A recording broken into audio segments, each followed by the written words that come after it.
Hello guys, mga ka-reels. Ito po, nasa Fort Saskatchewan tayo ngayon para sa munting escapade sa malawak na canola plantation.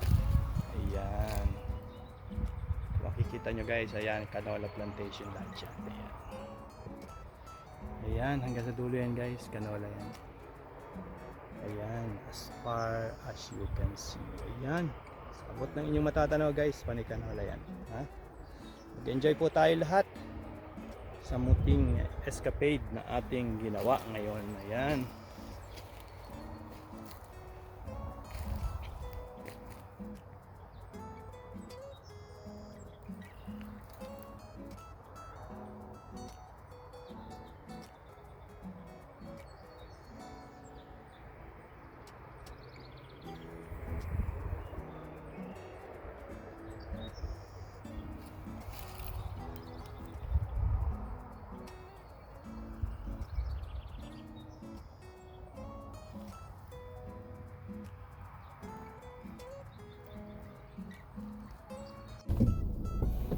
Ayan guys, we're back online.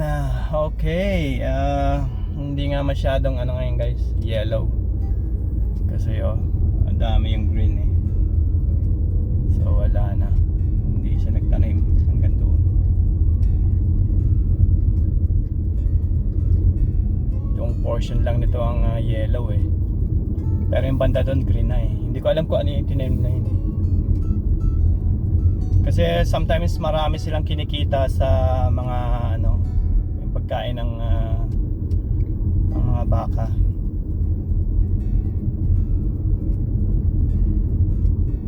Kesa siguro sa pag-aani ng kung ano man ang dapat nilang itanim. Kasi yung green na yan, alam ko pang ano lang yan eh, mga pambaka yan eh.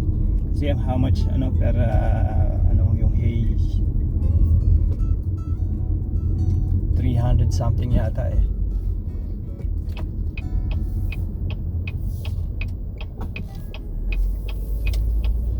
Tulad sa kabila guys, ayun parang aanihin na yung Ayan, ipasyal ko rin kayo guys diyan. Ayun kasi hindi pa siya pang nga lang guys, yung mga green is pang lang sa baka lang. Pagkain ng mga baka. Tinatawag na range roads guys Ito range roads. Pagka na-assign ka sa range roads, ang range road kasi talagang distance naman. Kaya tinawag na range road din. Ayan, range road. Ayan.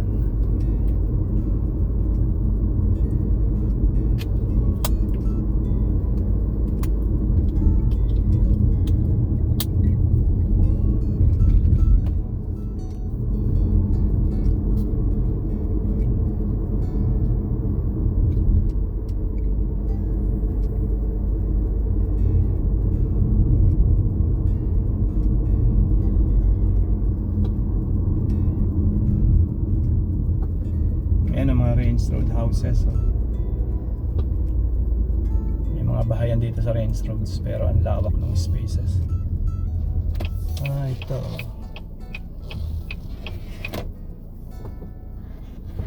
dito tayo guys.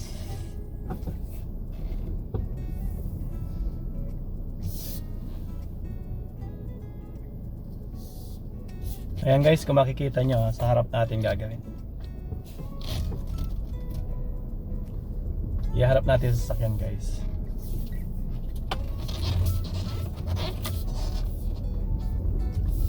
Yan guys buti matigas ang lupa. Yan lawak guys Ayan, dito pala mas maganda ang view. Ang kita.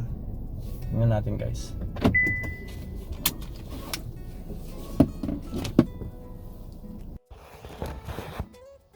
Ayan guys, ito mas malawak dito.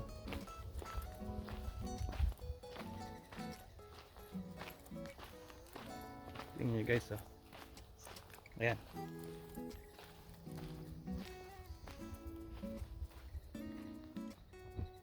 Mas kita pala dito guys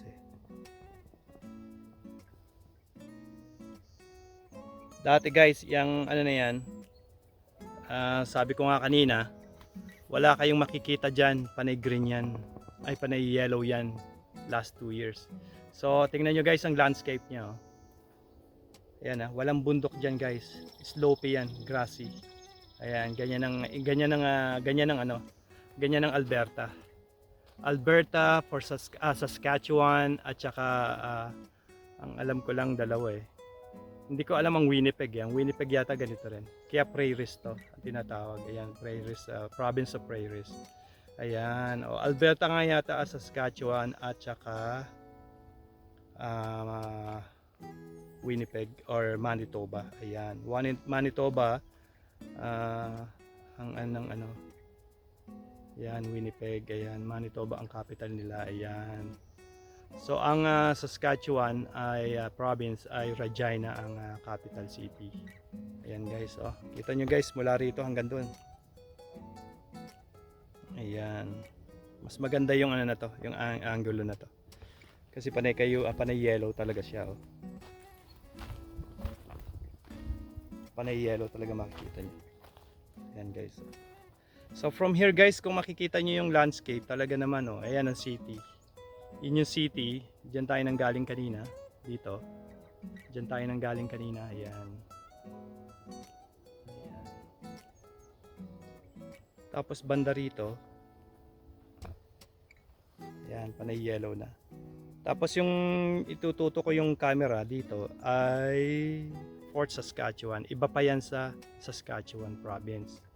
Fort Saskatchewan ay is another county na sakop ng Alberta. Malapit lang naman kasi to sa Edmonton. So ayan, kung makikita nyo yung kalawakan guys, ayan. So guys, ito imagine niyo itong lugar na to. Ayan, ang pantay na pantay. Kita nyo kasi sabihin ko na sa inyo, yung drumheller na sinasabi ko sa inyo guys, ganyan pantag na pantag yan kasing flat yan or slopey lang yan. Ayan, wave lang yan, parang wave. Ganun lang. Pero magugulat kayo guys pag pinuntahan natin. Kasi may isang city na nakapaloob doon sa kapatagan na hindi nyo makikita mula from here. Yung ganon, imagination nyo lang. Patag na patag siyang flat na flat. Tapos bigla, mga siguro 1 kilometer away, makita nyo may city pala doon sa ilalim. Yun. Binuking ko na ang ating plano sa drumheller. Ganon, kaya tinawag siyang Badland kasi hindi ko na sasabihin sa inyo guys, susunod na lang. So susunod ko sasabihin sa inyo, kaya siya tinawag na Badlands. Sikat na sikat dito yan, sikat yan sa Alberta.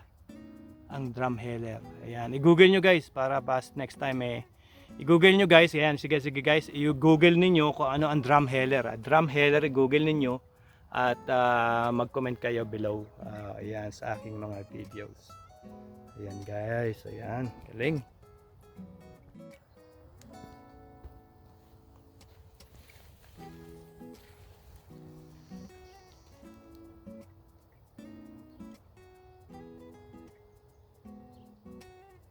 Ayan guys, kaya ako nagpunta talaga dito sa lugar nito guys kasi gusto kong i-share sa inyo yung ganda ng summer dito.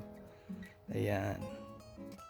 Tsaka yung mga bulaklak na to kasi lilipas to na hindi ko ma-share sa inyo, hindi nyo makikita. At hindi ko rin makikita in the future. Ayan.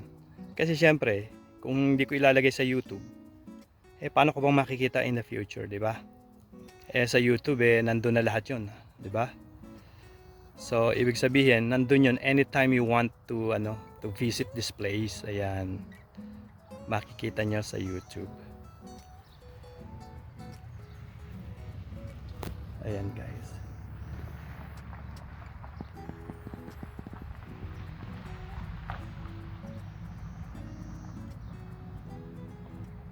Ayan guys. Guys, sana nag-enjoy kayo sa na to dito sa magandang bulaklak na yellow na to guys.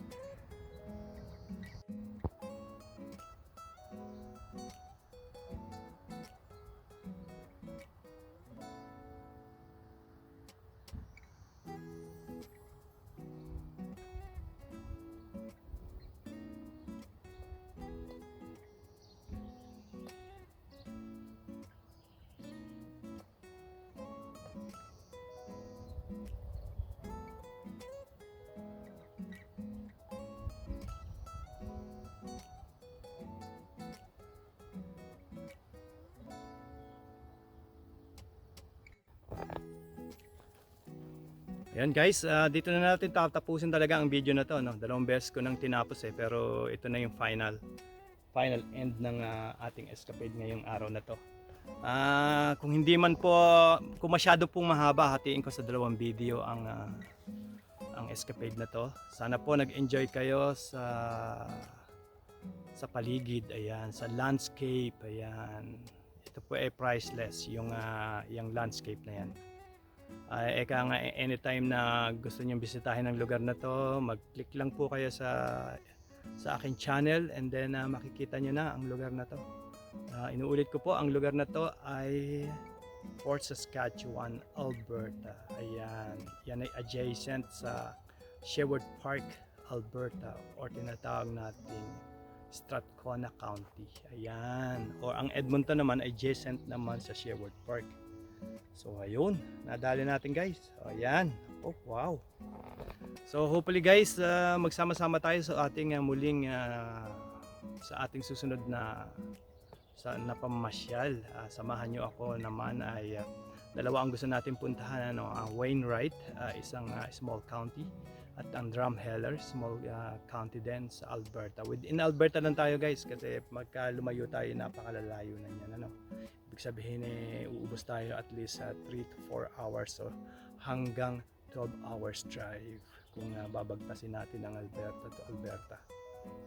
Malawak yan, siguro ilang 10 beses ng Pilipinas ang lawak nitong Alberta alone. So guys, nag-enjoy kayo sa ating escapade. Muli ko po kayong ini-invite, please subscribe. Ayan. Ito nga po meron ako ibubulong sa inyo, ako po nagdurugo ang aking puso sapagkat marami tayong gustong tulungan, financially of course. Tayo, myself, baon sa utang dito sa Canada. So hirap talaga akong tumulong, hindi ko alam kung paano ko gagawin, kaya nagdudugo ang aking puso, hindi tayo makatulong. Ayan, makatulong man barya-barya, eka nga. So ganun talaga ang buhay, maliit ang kumot, magtiis munang mamaluktot. Ayan. Ayan. Yung nakikita nyong pakita ko nga ulit sa inyo guys, sorry guys, yung sasakyan na yan 58,000 yan, utang yan guys, utang 58,000 Canadian, utang yan. Guys, dito sa Canada naman kasi talagang utang ang name of the game, naman utang. Wala naman kasing cash nga din, so yeah, yan talaga ang trend dyan. So ayan, sa canola. So ini-invite ko po ulit kayo, please subscribe, and marami pa tayong places na pupuntahan.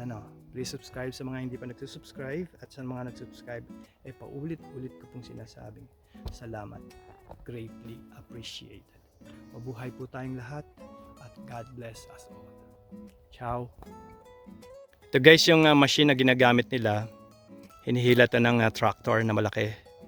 So ito yung pang harvest nila sa malalawak na field na katulad nito. Ayan. Tapos ayun yung may old tractor dyan, pero old na yan pero yung mga bago, katulad din ng brand na to. Ayan. So guys, ang lawak niyan. So ilang yan. Ito pang harvest sa malalawak na field na katulad nito. Ayan, John Deere. May John Deere din kasi na tractor. Itong isa case yan mga old yan Ayan guys. So kung hindi kayo gagamit niya ng mas malaki pa dyan o mas malapat pa dyan, sa lawak ng inyong aanihan or sa yung pag-harvest ng hay. Yung hay kasi niro-roll yan So may mga pang-roll din yan. Sa lawak na yan guys, abutin kayo ng 2 taon dyan bago nyo matapos yan. Yun, dagdag kaalaman lang yun guys. Ayan. Balik na tayo sa kotse guys. Paalis na tayo. Medyo anong time check? Anong oras na ba ngayon? Time check 7:52. Ayan, mag-alas 8 na guys, pero napakatirik pa rin ng araw kasi nga lulubog guys alas 10:30 today. Ayan, tingnan nyo guys. Ayan.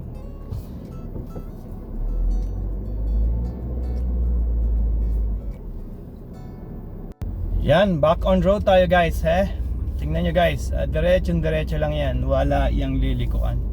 Ganyan ang range road, hindi ang mga daan dito kasi hindi pwedeng iliko, hindi ko alam for some reason. Diretso lang yan, bumabagtas yan kung saan nyo gustong bumagtas.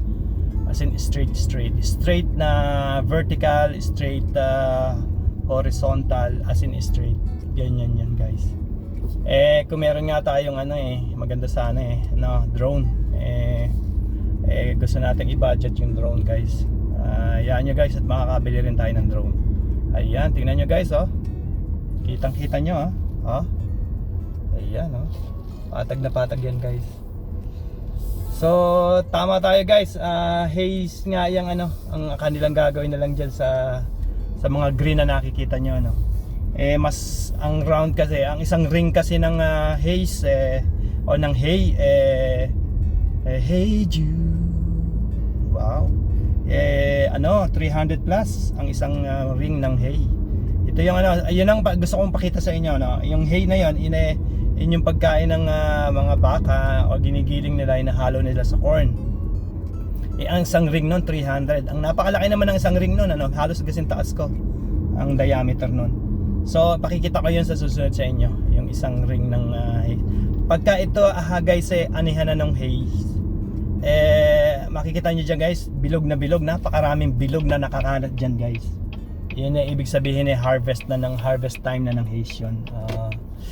Careful lang dito sa guys sa mga ganitong range road at napakabibilis na sasakyan dito. Ang isa pang dahilan kaya nilagyan nila ng stop sign dahil nga dito sa sitwasyon na napakabibilis na sasakyan. Dahil wala silang inaalala dito. Tingnan nyo guys, dalang makakita. Wala pa ako nakitang tao kanina. Yeah, may sasakyan na nagdaan kasi may mga range road nga, may mga nakatira dito sa mga rancher nila dito, sa mga farm nila. Ayan. Yan guys, kung makikita nyo sa drone, diretso lang yan, as in straight. Ayan, kung saan man siya mag-e-end. Kabila niyan ganun din, mag-e-end yan, pero diretso ulit yan. Ayan, hindi tayo pupunta ron at malayo na yun Pupunta na yun ng baka umabot tayo ng Alaska. Nako, hindi pa naman natin dalang passport. Pinarinyo ko ang passport ng isang araw, so hindi tayo pwedeng pumunta ng Alaska ngayon. Ang Alaska ay US yan, ayan. Pero pinuputol siya ng Canada. Ayan. Ibig sabihin from US, dadaan ka muna ng Canada bago ka makarating ng Alaska, unless kung lumipad ka, mag-airplane ka, daraan ka pa rin ng Canada, pero airspace naman. Kung maglalan ka, talagang dadaan ka ng Canada bago ka makapunta ng Alaska. Ayan, nako, ayan na yung munting kaalaman, grabe na to guys, grabe na. Nat Geo tayo ngayon, National Geographic. Wow, muntik pa tayo magkamali, natural. Wow, pumapalyok na dahil sa init. Ayan kung makikita nyo guys, haze nga. Ayan, yung grass na yan, pang kain lang yan sa sa kanan ko, sa kaliwa ko, pangkain lang yan sa mga baka. Ayan. Yan yung Hey Jude. Ayan guys, tingnan niyo sa camera sa malayo-layo. Ayan, pakita ko sa inyo. Ayan guys, ayan, kita niyo guys sa malayo. Ayan inano na siya. Hinarvest na siya. Pero pinatituyo pa siya. Kailangan maging dry yan bago nila bilutin Bibilutin nila yan guys ng malalaking ring. Ang isang ring gasing taas ko. Ayan, yan ang gusto kong pakita sa inyo guys next time. I-comment nyo nga sa akin yan guys at sabihin na ipaalala nyo sa akin nga yung yung plano natin na yan. Baka natin malimutan yan ang gusto kong pakita sa inyo guys. At record na natin to guys. Anytime na gusto nyong puntahan sa YouTube meron na tayong makikita. Ayun. Okay guys, salamat. And guys, babalik na tayo ng Edmonton. Bilis. Napakabilis talaga ng sakyan dito guys, pagka range road. Kadaraan lang hindi ko na nakita sa bilis. Parang kala ko Canadian Air Force fighter jet ganun lang eh. Oh, pabilis. Ganun lang eh. Pagdaan ganun eh. Sabi yan, daan, tapos, daan. Alright guys, babalik tayo ng Edmonton. Ayun, napakarami kong sinabing end ng video eh. Hindi naman natin akalaing may makakita pa tayo ng maganda eh. Yun pala yung pinakamagandang location eh. Kasi makakita nyo from dulo to end talaga nung yellow eh. Ano, napakaraming salamat po sa pagsama nyo sa akin ngayon. Isang araw na naman ng natapos na naman po ang isang araw o isang linggo natin ng pagsama sa akin ng ating journey. Ayun, salamat po sa isang linggo na kayo nakasama ko. At bukas ay sisimulan uli natin ang linggo, Monday tomorrow, here in Edmonton, Alberta or Canada. Ayan. Wow! Woo! Grabe na to guys. Ito guys na canola field na nakita nyo eh, sooner or later eh magiging residential houses na to kasi marami nang nakaabang na machine eh. Ibig sabihin eh, ire-ready na yan for housing. Eh yun lang, kabila na yung guys eh. Tingnan nyo, hindi ko naman na-imagine na yan magiging housing development na yan eh. Ayan o. Ayan o. Kita nyo guys kung sa kabila. Ay, hindi nyo pala makakita. Sorry. Sa akin pala nakatuto camera. Sorry guys. Okay guys, dito na natin again na naman, puputulin na naman natin ang video. Sasabihin na naman, salamat guys. Mag-subscribe kayo. Salamat sa hindi nag-subscribe. Ulit eh no. Sige guys, ano nga ba? Sasabihin ko na naman. Putulin na dito ang video. Hindi pa naman pala, may idadagdag pa. Sige, pabayaan natin naka-play muna. Baka may tayong idadagdag. Ayun, nako, nag-go na pala tayo eh. Daldal eh. Nako. Pambihira, napakadaldal mo. Ayan, ayan. Ayun, guys. Okay na naman. Guys, salamat po sa inyong pagsama sa akin today. Ayun, mukhang yung tono ng boses natin eh pang final video no. Salamat sa pagsama nyo sa akin today at magsama-sama po tayo sa mga susunod nating videos at places na pupuntahan. Ayan, tayo po ay magsasama-sama. Ayun, better together, sabi nga, better together. Wow! Yun, UPS ano yan eh. Better together, UPS, united as one. Wow! Ayun, solid brown po tayo guys. Hindi tayo magbabago, no? Okay guys, pakita ko sa inyo ang ating dadaanan. Naku, ayan na pa rin, development na rin. Napakalayo na rin. Hindi ko alam kung ano to, Sherwood Park. Naku. Ayun, sige guys, pakita natin yung harapan na. Nagmamadali sila eh.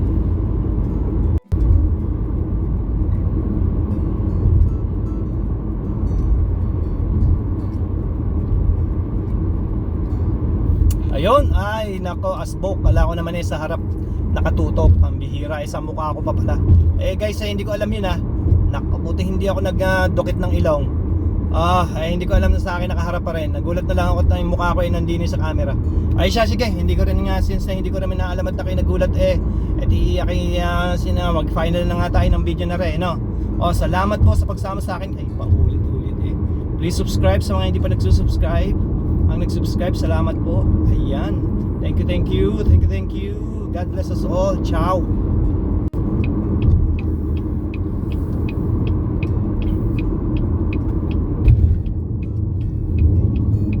Ayun guys, kung nakita niyo yung train na yon, I think it's a CP Rail or CN.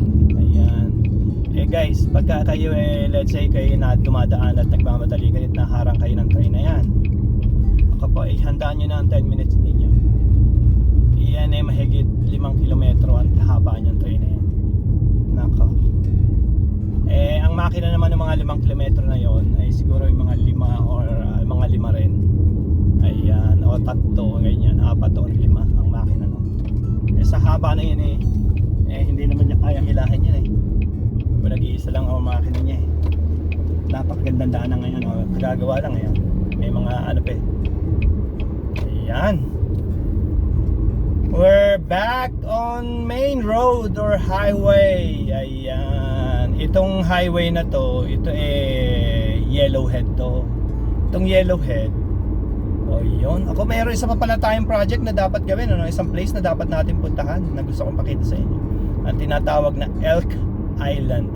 Elk Island pa ito yung Elk Island kaya I don't know, hindi ko alam kung bakit tinawag na Elk Island to. It's not Elk Island. It's not island actually. Ayan. Pero guys, doon yung makikita yung mga bison na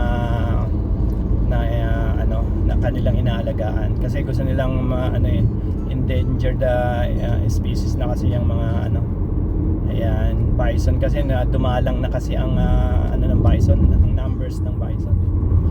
Sabi sa history millions ang bison dito sa North America at saka South America.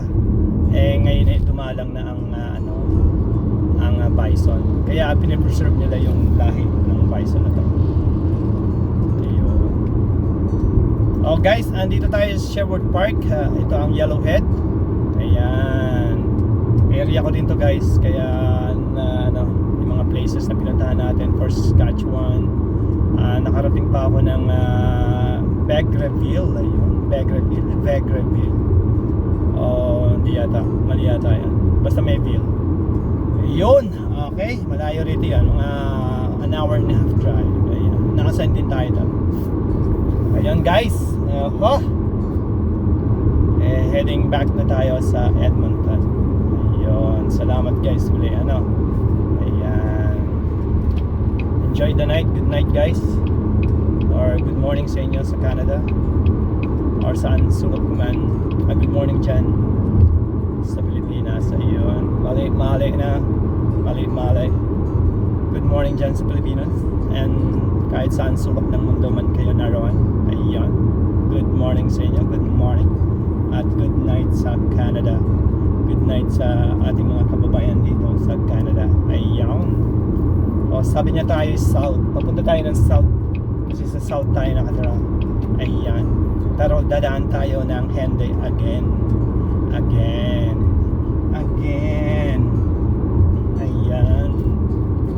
Ayun guys. Maraming salamat na naman.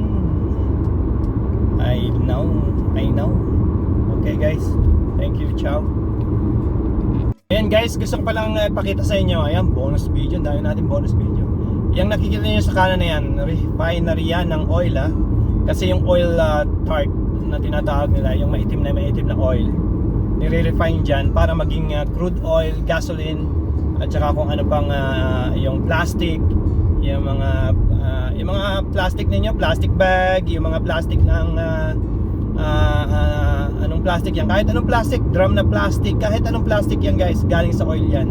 Dito yan ang gagaling sa oil, nire-refine dito sa malaking refinery na yan. Kung makikita nyo guys, ayan, yung malaking refinery na yan sa kanan natin, ayan ang refinery ng oil.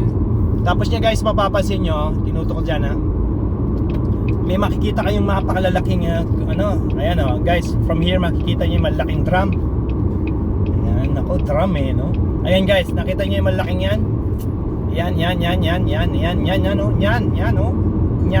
kamay kanan yan guys, ang lalaki niya ayan, yan guys lalaki niya yan guys, yung nakita nyo yung malaking yan, ano yan, oil yan. Dyan ini-stack yung oil na nanggagaling sa Fort McMurray. Fort Mac, ayan, Fort Mac, dyan nanggagaling. At dyan nila ini-store yung mga oil, yun yung mga dark oil yung unprocessed oil yan tapos dyan nire-refine yan. Kung yung mga hindi na ma-refine dito sa Alberta, dinadala sa Texas, kaya nag-create sila ng pipeline na almost 3,000 kilometers or 4,000 kilometers ang haba ng pipeline, oil pipeline. Ayan. Katatapos lang, yung iba hindi pa tapos, yung iba operational na. Almost 10 years yata ang ginagawa. Yan yung malalaking drum na yan ang oil na itim at nire-refine dito. Ang hindi na ma-refine dyan, dinadala na doon sa Texas. Ayan, dyan ang gagaling yung sa oil na itim na yan, dyan ang gagaling yung gasoline, ulitin natin, LPG, ano pa, plastic, Ayan, crude oil, oil. Ayan, yan mga tinatawag na fossil fuel or fossil energy. Ayan. Kaya guys, yung mga plastic bag na yan galing sa oil yan. Yung mga ano na yan, dyan galing lahat yan. Ayun.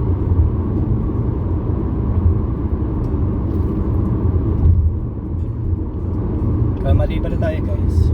Nag-exit tayo agad. Ano pa to? Di bale, may diretso naman. Buti lang may diretso.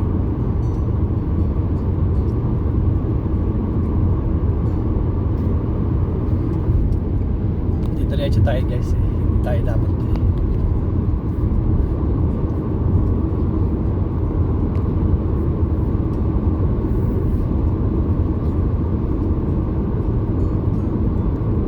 Masama walang diretso. Hindi tayo makakapasok sa ano. Meron.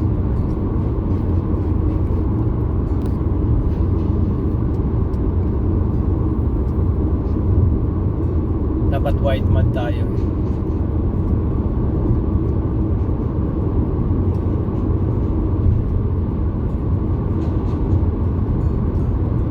Again, bumalik na tayo sa main highway or ito yung Anthony Henday. Ayan, ayan guys, may mga ano pa doon, may mga kanola pa doon sa other side. Pero hindi tayo makakatagpo ngayon guys ng ano, as I've said, na hindi tayo makakatagpo ng ano lahat, kanola lahat. Sa kadahilanan niyang na ano, mas mahal kasi ang mga hays o yung hay na tinatawag na pagkain ng mga baka or kabayo o anong animals man yan na hinahalo nila sa corn. Mas mahal ang per ring kasi 300 plus. Ilang beses silang mag-harvest nun. Let's say ngayon nagtanim sila, first harvest na yung nandoon. Bago matapos ang summer at least 3 silang harvest na. Samantalang ang canola one time lang. So biro mong daming kita nila ron. Makes sense, yeah. Oh, wow. Makes sense nga naman. Kasi yun yun ang labanan dun canola, isang beses lang yan oh. 3 beses sila mag-harvest ng ano na yun. Tulad ng inani na tutubo uli yun. Kung hindi man siya maka-third second lang, panalo na sila agad. Yun ang sinasabi ko, di ba? Kinikiliti tayo ng ano, ng upuan natin dahil tayo lumalampas sa guhit. Ayan.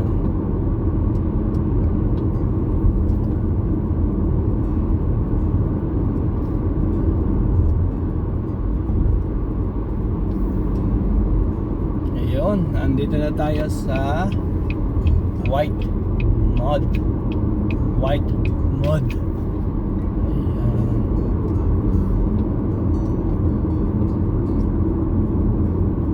Trap yata, bakit nag-slow down? Ang klase kasi ng speed trap dito guys, pagka yung may mga pulis na nag-test ng inyong speed trap, yun ang pag nakahuli sa inyo medyo mahirap-hirap yun kasi yun ano yan apprehended yun human intervention yun may mga isa bang speed rito, camera na tinatawag, stationary naman yon. Nakalagay yan sa mga poste or may sarili yang poste para dun lang talagang para sa kanya yon, intended para dun sa camera na yon, para sa speed trap na yon. Yun ang mga stationary speed camera. Ayun yun. Tulad yan, may nakalagay doon guys, kung mapapansin nyo, may camera tapos speed. Yun. Yan pagkaganyaan. Ayan, katulad niyan guys, auto enforcer. Ito yung maaaring may tao, may police, may human intervention yan. Pero pag sinasabi naman ng light camera or red light camera, yun yung mga sa intersection. Ayan. Mas mahal yun guys pagka yung mga sa intersection. Ito kasing mga speed trap na to, let's say yung wala man siyang wala man siyang pulis na meron siyang pulis pero hindi siya nag-apprehend ng huli. Ticket lang darating agad sa mailbox ninyo. $10 per kilometer over dun sa speed limit. Ayan. Pero pagka yung red light ang nakahuli sa inyo, $400 yan. Doesn't matter kung ano lang, 0.8 seconds. Hindi pa milliseconds ba tawag doon, guys? Hinati pa yung isang segundo, hinati pa sa mga segundo. Ayun, milliseconds yata tawag doon, guys. Correct nyo lang. Yan lang, guys. Ilagay nyo sa comment at tayo kung ano. Okay, biro nyo yung guys. $405 naman yun. Tulad nito, pumunta sa harap ko tsaka nag-slow down, liliko pala. Buti na lang rin merong may sensor distance.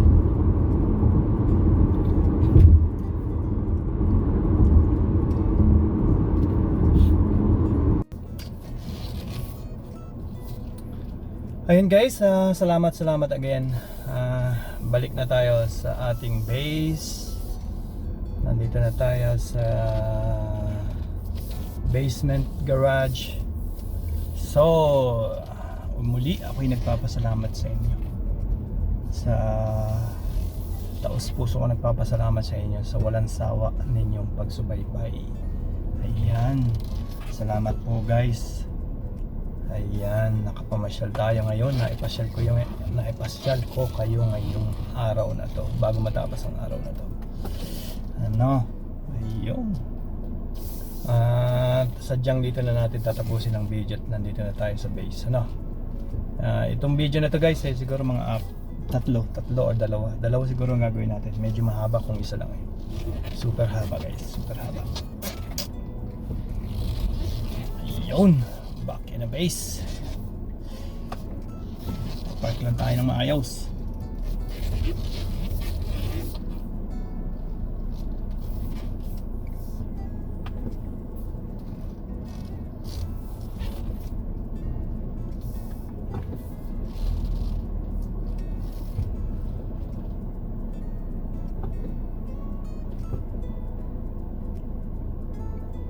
Yun, touchdown.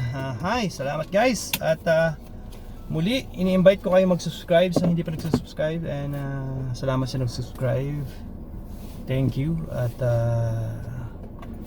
alagaan po natin ang ating sarili at ating pamilya. Salamat po guys muli.